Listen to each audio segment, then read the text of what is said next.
Hello, welcome to the Leadership Labs podcast, where we speak with founders, CTOs, and operators building real solutions with AI data and emerging tech. Today's guest is Pablo, the CTO of Chain4Travel, the team behind Camino, an enterprise-grade blockchain network built specifically for the travel industry. So today we'll unpack what it means to apply blockchain without touching crypto, how Chain4Travel has been profitable for since day one, and why the future of travel tech could be shaped by tokenized infrastructure, smart APIs, and AI-driven communication tools. So, Pablo, welcome to the show. Hi, Nathan. Thanks for having me. Brilliant stuff. So, just to get things started with all of the guests that I have on the podcast, it'd be good for our audience to kind of understand your background and kind of walk us through how Chain4Travel got started. Can you just tell us a bit of the journey about sort of how that sort of came to be and where it is today? So I'm Pablo. I've been working actually all my life in the travel industry in different positions, starting from sales, so really selling trips to travel agencies back when we still used fax and so on. Then internet came along, changed a lot in our industry. You had suddenly the OTAs, complete new distribution and so on. Worked a lot in international project management as well, where I realized actually how fragmented and old-fashioned our industry is.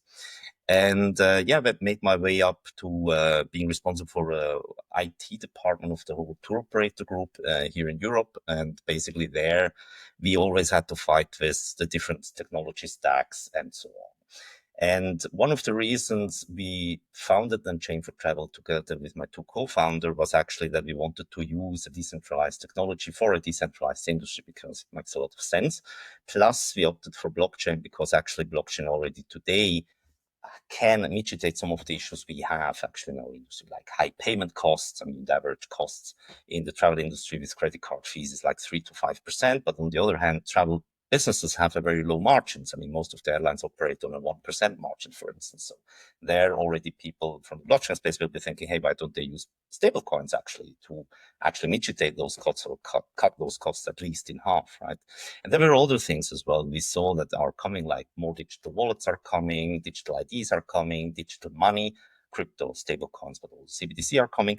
And actually our industry was not ready for that. And that's why we said, okay, we need actually a new kind of backbone for the travel industry. So we opted to go on blockchain. First, we had a look at different kind of blockchains out there. But one of the major reasons why we opted actually to build an own blockchain was the lack of trust in our industry. Sometimes travel is quite conservative. So in a lot of heads of decision makers still was when they heard blockchain, it was like, oh, blockchain, that's crypto, that's scam, right? So blockchain or crypto was only perceived as the only use case of blockchain, which is one of many use cases. And the other topic also to do a little bit with trust was most of the blockchains still run on quite anonymous models. So you don't know who the validators are. What kind of transactions am I as a company validating? Do I have any kind of compliance topics with that? So we said, okay, let's build an own blockchain operated and run by travel industry members who are all KYB'd, and at least we have the trust factor already.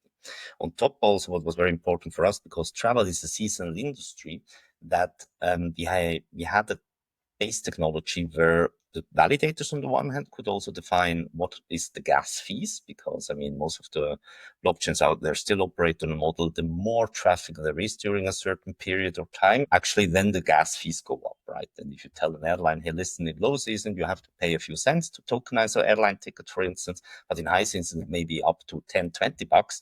The business case just doesn't sum up. So that was the main reasons why we actually started building the network, which we started doing. So we funded the company in December 21. We started developing it, and then basically we released the blockchain in June 23, sorry.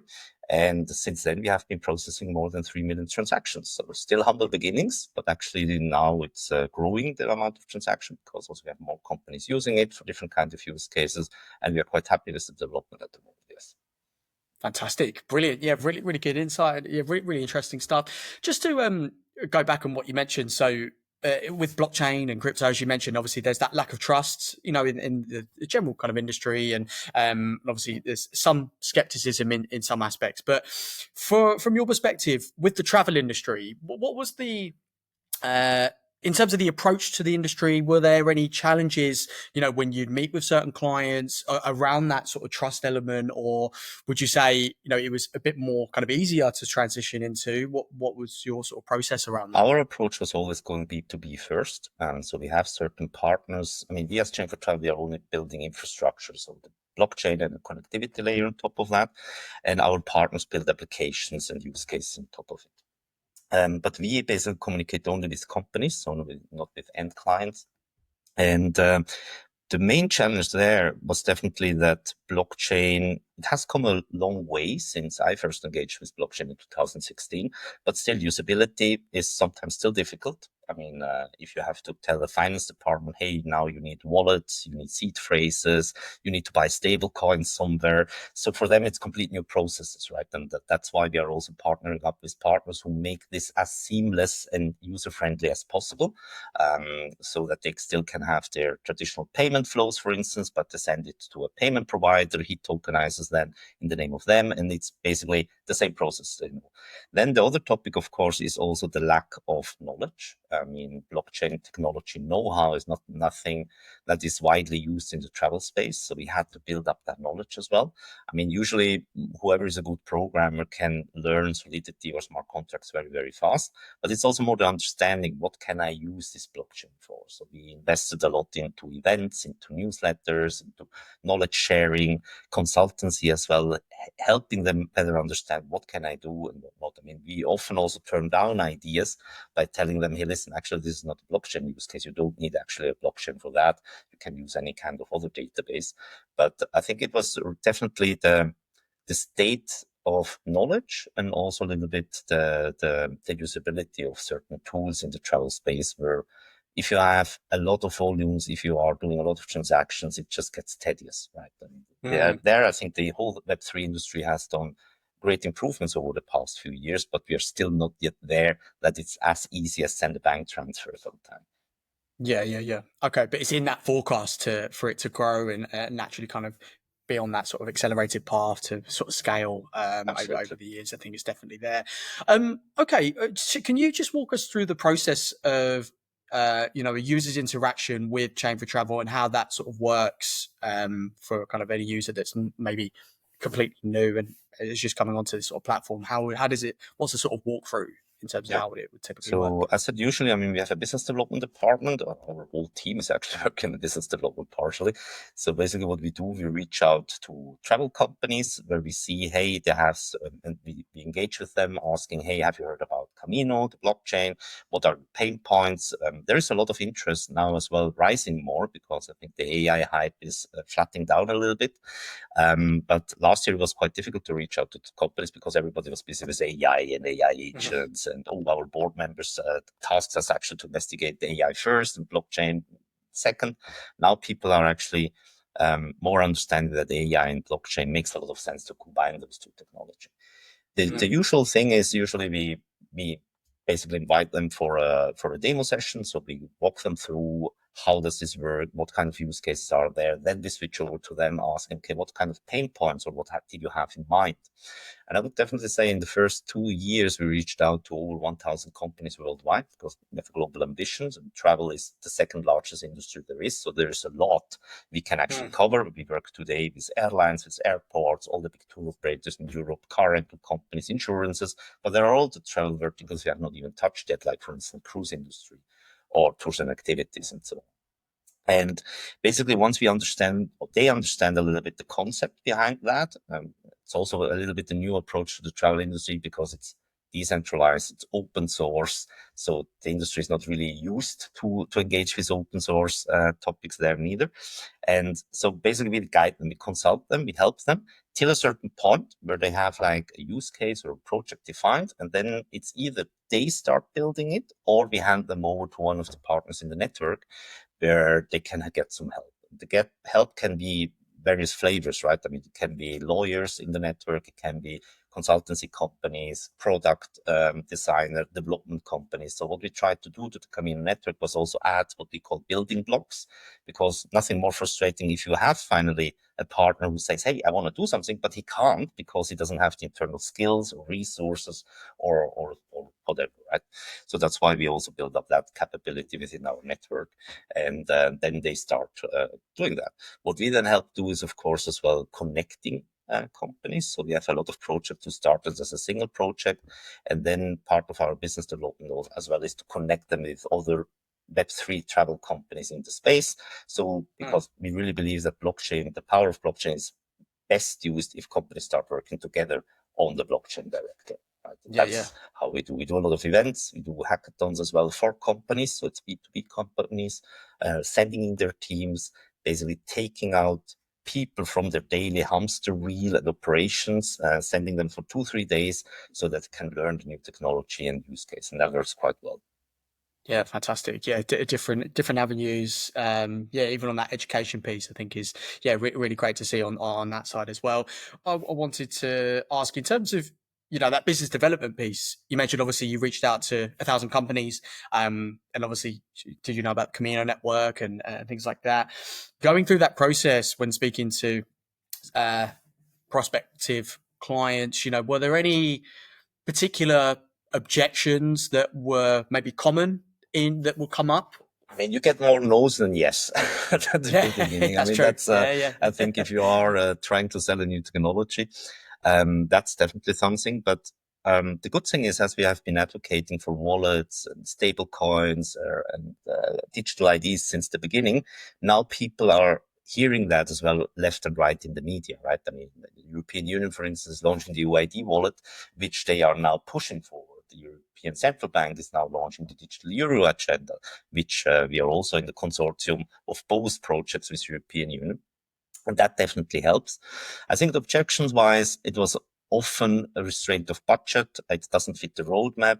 Something also one has to consider is that travel as a global industry just came out of a huge recession, which was called Corona. I mean, so they had to basically, they were running behind every booking. Every dollar counted because they had to pay back loans, debts, whatever.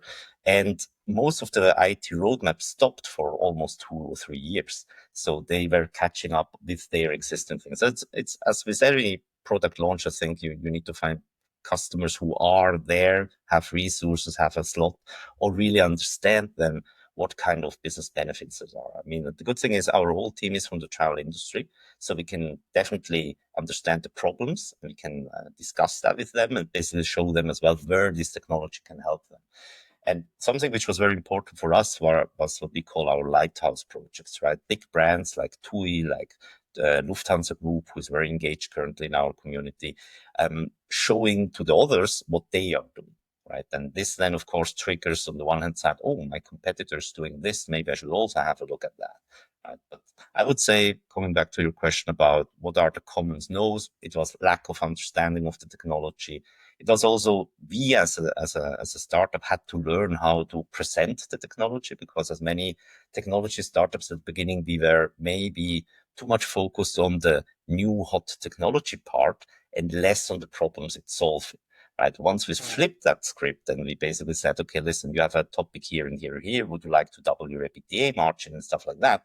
Then you get attention. Then suddenly people start listening to you. Yeah, interesting. And yeah, and I think obviously, as you say, with the education piece as well, it complements that quite nice, as well as obviously kind of initially saying these are the problems that your platform can solve. It's also then kind of educating them along the way to kind of further enhance their knowledge overall, to really understand what the platform's about. So yeah, no, it's really, really interesting. When we spoke initially, Pablo, you mentioned Chain4Travel being profitable since day one. In terms of funding, obviously a lot of the co-founders I speak to that come on the podcast, they have very traditional routes, let's say, in terms of going through the initial kind of building an MVP, going for pre-seed, and obviously sort of going on that sort of traditional route. What's your process been like with your co-founders, and obviously approaching that sort of funding and raising? It's been slightly different, hasn't it? Yeah, I mean, we were lucky that our founder, Rolf, he has built up several tech travel companies in the past and exited them quite successfully. So raising money for our seed investment, actually to build Chain4Travel, was mainly to attribute to him and his network that we were able actually to raise out of our network money within a few weeks. So we raised 4.3 million as a seed investment to build Chain4Travel, to build the technology, to start building the ecosystem. And then once we had enough traction on the network, and that's maybe also compared to other blockchain projects who publish first a white paper, then they publish or launch a token, then they raise some money there. We then launched a token in the name of the Camino Network Foundation, because we also set up the foundation similar to many layer ones, so the Ethereum Foundation responsible Ethereum and so on. We have the Camino Network Foundation basically paying us at Chain4Travel for the services we provide. Services are IT services, development services, support, any kind of marketing events, activities, business development, and so on. So yes, we could say from day one, we were profitable because we have one client, the foundation, paying us.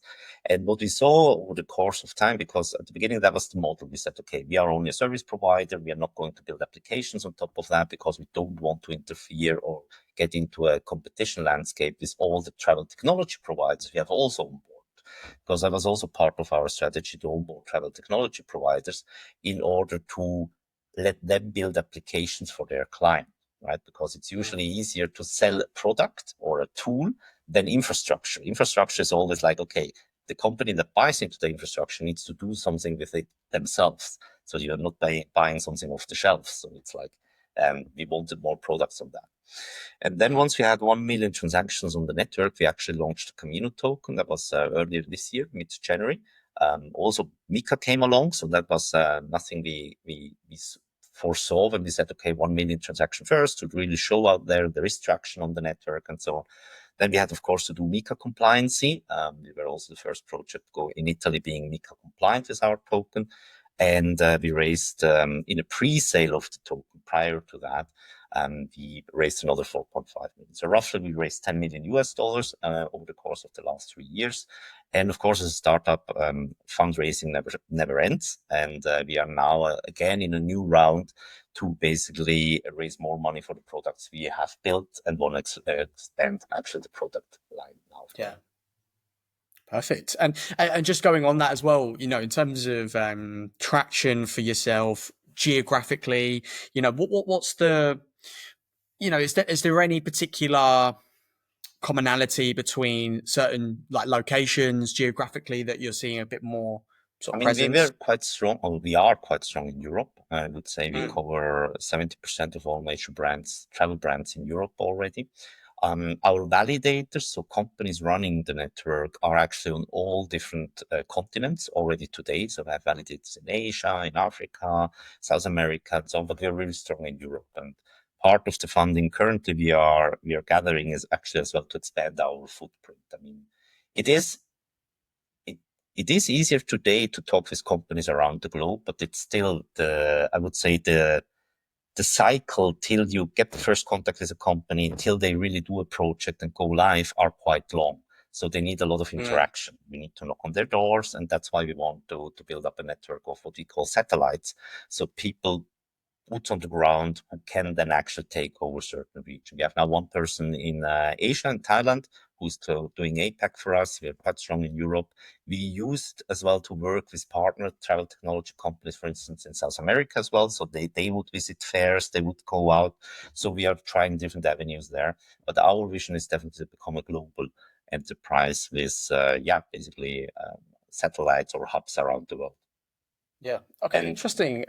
Very coming back to your question about do you see communalities? I mean, Europe was, I would say, Switzerland was quite advanced already because in 2017 we had quite a good, one of the reasons why we founded the company, the foundation here, quite stable crypto blockchain token networks, legal framework. Europe just basically released beginning of this year. So that gave to a lot of companies and potential customers for us, of course, as well, some kind of guidance and more clearance, because I mean there were a lot of CFO legal department like blockchain, not very clear legal framework, we don't touch tokens. That's now all actually cleared, and I think America is following there under the new administration. We see similar frameworks in Hong Kong, Singapore, so that's making actually life easier to go into that. MENA region is very interesting for us because especially in the Middle East states, I mean, on one side, there are huge infrastructure builders in travel. It's modern infrastructure as well. If you look at Saudi Arabia, how they are developing, what they are doing with NEOM and so on. So they're betting already on the new technology, more smart cities as well in Asia using blockchain. So these are definitely the regions which are very interesting and targets for us going forward. Okay, and with the with travel companies globally, then that you are targeting and obviously working with right now, what do you need them to know about tokenization, especially when it comes to compliance and putting tokens on their sort of balance sheet? You know, has there been any initial blockers around that compliance element from that you've seen, or it's I not mean, not there as are much of an still issue? some countries who are not allowed to have some kind of tokens, right? I mean, Qatar, as an example, is now opening up finally. We have been in touch already with Qatar Airlines since 2-3 years because other Gulf air carriers, like for instance Etihad, has been playing with NFT tickets for loyalty, for instance, and NFT tiers for loyalty since several years already. So yeah, I would say the legal rules of the, I would say, the security and finance departments of those countries definitely are helping us to move on. I mean, we are also monitoring that worldwide. Whenever a country opens up or has or publishes clear framework, then we start targeting those travel companies in those markets as well. US, for instance, we have not been very much engaged because the whole token, crypto, is it a security, is it not a security, was of course also part of the ongoing discussions and legislation changes in the US. So as soon as I think legal wise there is a clear green light, then you have easier access to the companies. It's still, you need to overcome then the traditional fears. Oh, this is a scam. Why do we need blockchain? Why should we have an own token? But it really much depends as well on the use cases. I mean, we have airports, for instance, using the blockchain only for timestamps, nothing to do with tokens, no fancy things, but it's just use the blockchain for certain other things. Others are now engaging more and more in cross-border payments. So using the blockchain with stablecoins to pay into markets which usually you have high payment costs or long delays till the money arrives, right? So it really much depends really on the use case you are looking at. Not everything has to do with launching an own token, although there is a lot of interest about tokens. But there, I would say a lot of companies are still a little bit reluctant to launch their own token, especially because if the token goes a little bit into e-money and that token should be tradable as well, then you of course need to be MiCA compliant. Yeah, of course. With just going back to Chain4Travel generally from a sort of technical standpoint, what I, you know, in terms of kind of developing the platform and the product, you know, are there any sort of challenges that you initially had that maybe are consistently maybe sort of coming up that you're, you know, having a bit more of a challenge in terms of maybe operating in certain sort of regions or maybe on the platform itself? Were there any initial sort of challenges, would you say, that were kind of in the face that you had to sort out straight away that was quite challenging, or what I was mean, you? the big challenge at the beginning, as we were a startup with, okay, we got funding, but then of course you need to build up the team. December 21 was before the last crypto winter, so it was a hype in NFT projects, NFT apes and stuff like that were flowing around. And of course, the developer costs were insane. I mean, we had interviews with some developer asking for $500,000 development salary as a year. And we were like, no way we are going to do that. And that's when we actually switched a little bit over to more Web2 companies in the travel technology space, reaching out to them and saying, hey, listen, we plan to build this blockchain for the travel space. You are actually a technology provider for the travel space. Are you interested in part of your team engaging? We pay them at lower cost, but we train them directly so that you then have an embedded team in your team for whatever then actually is coming from your customer base, right? And we found 3 companies, one in South America, one in Europe, and one in Asia, who were willing to contribute at normal rates, I would say. But that was definitely so the lack of talent or the pricing of talent. That was a thing. Else, I mean, we opted at the end to copy Avalanche. So Avalanche is an open source project. It was a very powerful, very flexible blockchain. As I said, we had to look at different blockchains, and then we basically said, okay, good, let's settle for Avalanche. Take that one over. And also there were not so many Avalanche developers.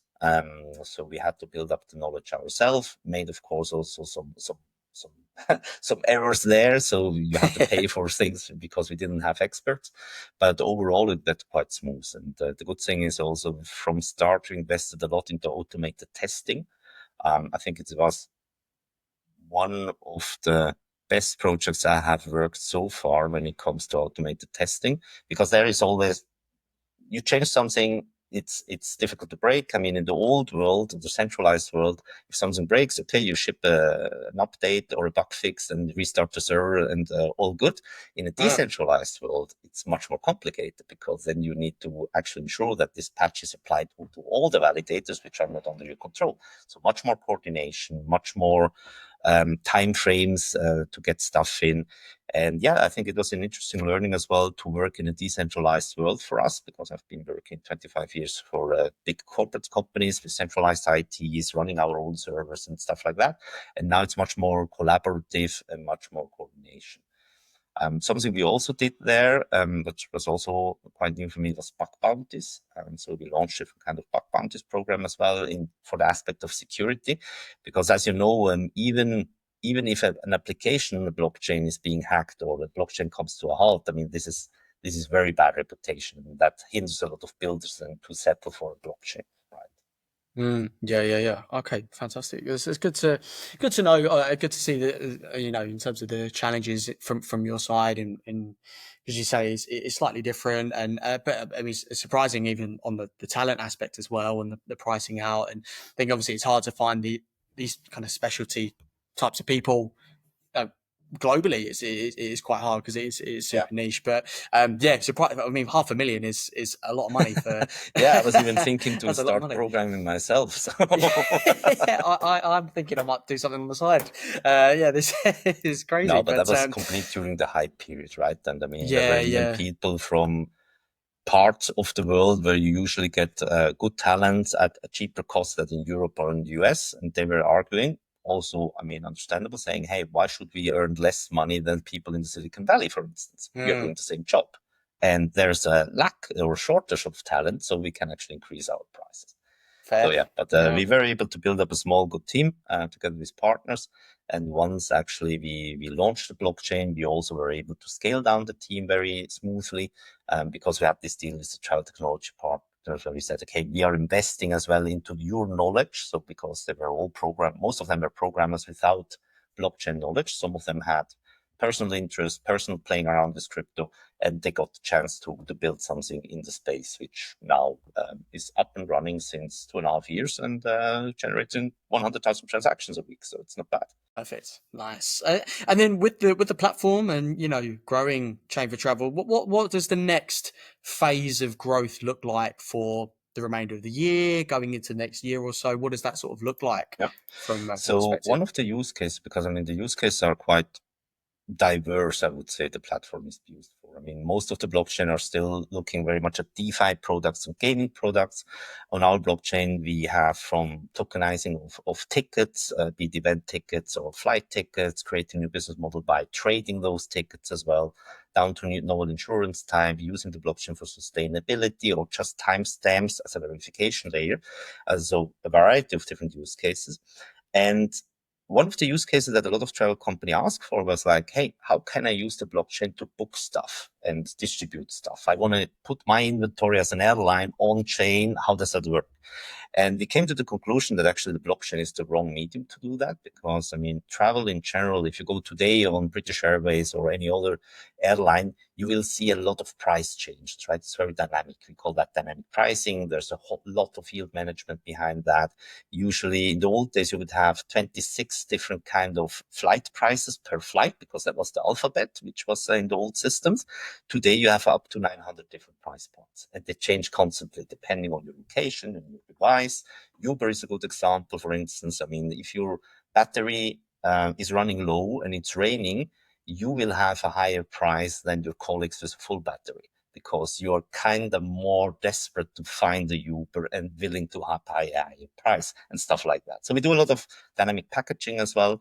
Overall, we have billions of search requests. I mean, also if your personal search behavior, if you're looking for a trip, you go, you search, research, but out of all these hundreds of searches, only 0 to 1% gets converted into a booking. So now imagine putting all this data on a chain for actually nothing, because it's volatile data that doesn't bring anything. And then the other topic we also had to solve was like, okay, good. As we are a network of travel companies, and we call them as well a little bit frenemies, right? We are friends, but we are also enemies, because we are competitors, or they are competitors. We are neutral, we are Swiss. And you don't want to put your margins, your bookings on chain. So you need some kind of privacy as well.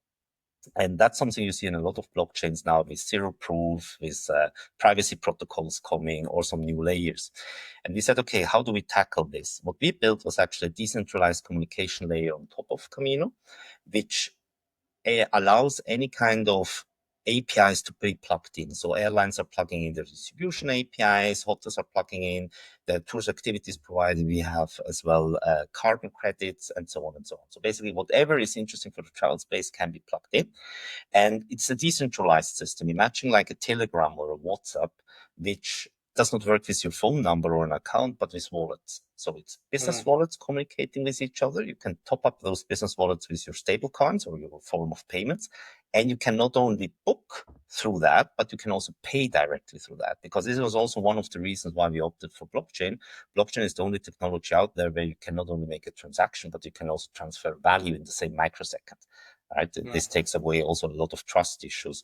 Like this typical eBay problem that you need to trust the other one. You send me the good, I send you the money. Who starts first, and what happens if something doesn't? So blockchain solves this automatically already.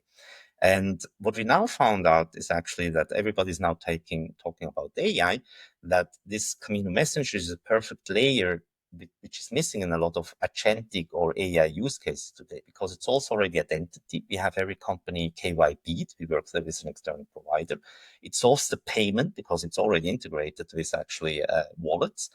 We encrypt everything, so it's highly encrypted, it's secured. We only touch the blockchain if there is a booking or a payment, so to record the transaction, that's it. Else it's also helping for onboarding traditional Web2 companies to engage with crypto Web3 stablecoins without having to touch their in-house systems, right? So that's already helping there as well.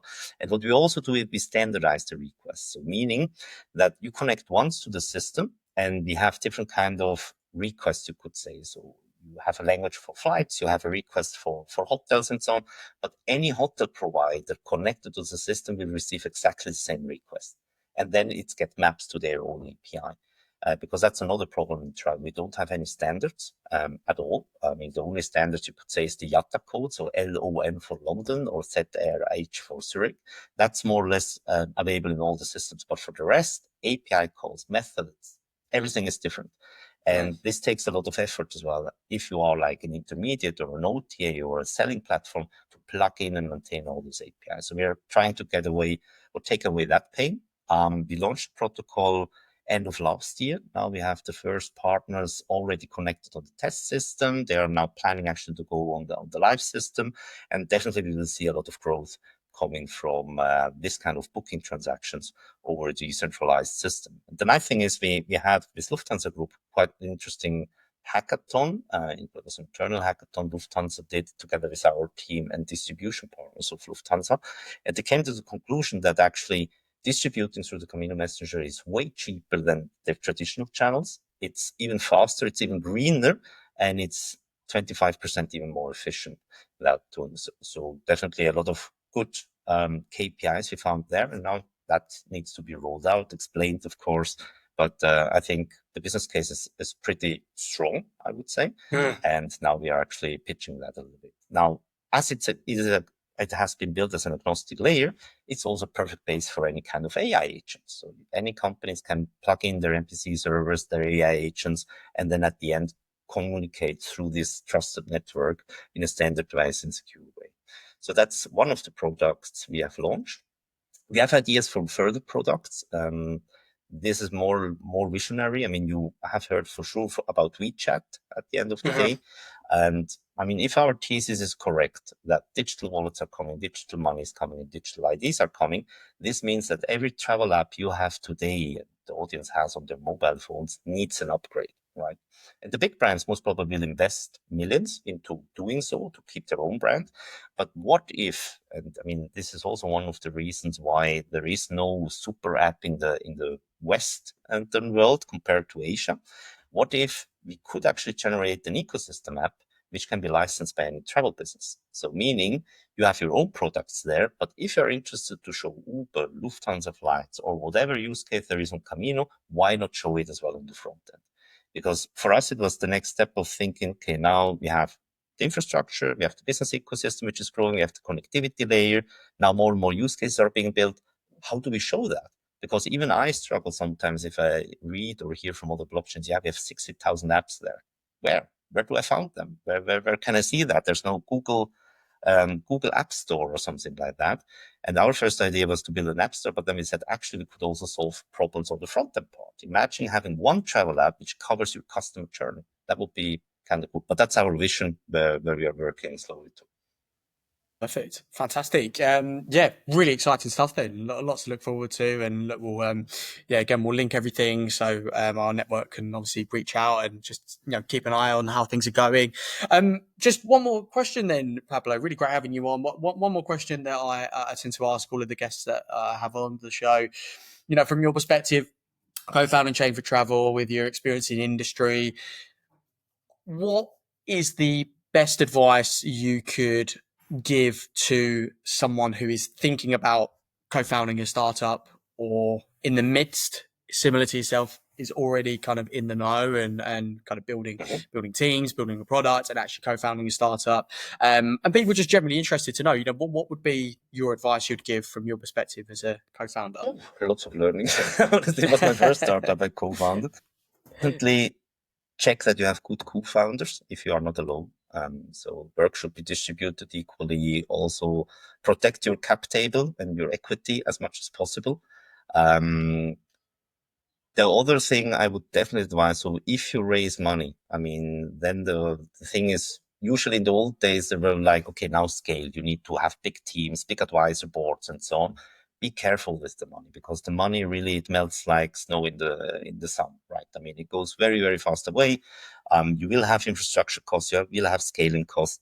And I think the most important thing is definitely speed. Don't be perfect. Don't wait too long because the technology is growing so fast and competition is so tough. Get a few good backers. Also backers who do follow-up investments when you have reached a certain stage. And I think there's the typical startup do's and don'ts. But I would say it has changed a little bit that startups got almost unlimited money with pitch decks. There are still a few of those out there who find those correct. But I think raising money in this current environment with a lot of uncertainty, macroeconomics, wars, tariffs, and so on, it's become harder. And also just having AI in your pitch deck does not help. So you need some substance. And at the end, the only success factor is you need to find a problem which can be solved through your idea, product, service, whatever you're doing, right? And I would definitely advise have good financial reporting in place and try to get revenue as fast as possible. So paying customers, this is what the VCs want to see. And this will give you also comfort going forward instead of seeing actually only a drainage of your funds. Yeah. Perfect. Pablo, really great having you on the show. Again, look, we'll link everything down in the descriptions for our socials for everyone that's watching and listening to go and have a look. And really great having you on the show. All right. It was fun. Thank you so much, Nathan. And good luck with the next shows. You too.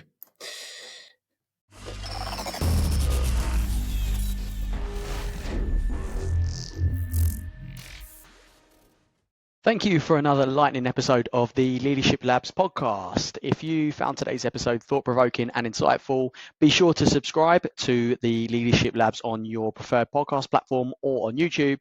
And thanks for listening. Hope to see you in the next episode.